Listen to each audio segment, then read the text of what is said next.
Добрый день, дорогие мастерицы! Вы на канале Светланы Лосевой, и это канал о вязании. Это видео я посвящаю шапкам, теплым шапочкам, для зимнего периода шапочки. И большинство из них выполнены в виде шапочек бини.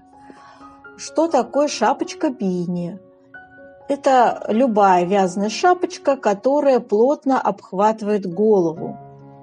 Она может быть с отворотом, помпоном, бывает даже с козырьком. Большинство бини связаны узором из резинки. Бывает классическая резинка 1 на 1, 2 на 2, полупатентная английская резинка. И особая изюминка всех этих шапок, конечно же, это макушка, это закрытие макушки. Она у всех разная, тут столько вариантов. И все эти узоры макушек аккуратно сходятся в виде клиньев.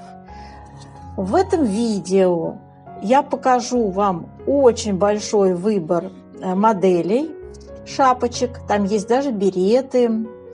Много шапок с косами, которые все вы можете повторить, связать на спицах. Некоторые шапки, брендовые особенно, они, конечно, связаны, это машинная вязка, но встречаются немало в моей подборке шапочек от наших мастериц, как российских, так и зарубежных. Поэтому думаю, что при желании вы обязательно выберете себе шапочку красивую, модную, стильную и свяжете себе. В этом сезоне снова популярны шапки не только классической вязкой резинкой, но и шапки с косами, оранами и жгутами. Все косы, жгуты, араны обычно бывает сложно модифицировать, вписать в сужение шапочки, макушки, да?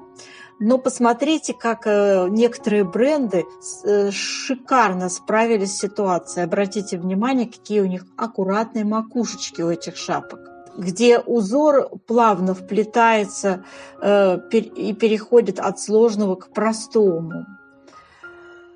В общем, девочки, хотела бы еще заострить внимание по пряже. Пряжу по желанию, конечно же, вы берете по финансовым возможностям. Простые варианты пряж, какие-то дорогие варианты пряжи. Но самое главное, цвет шапки должен быть вам к лицу.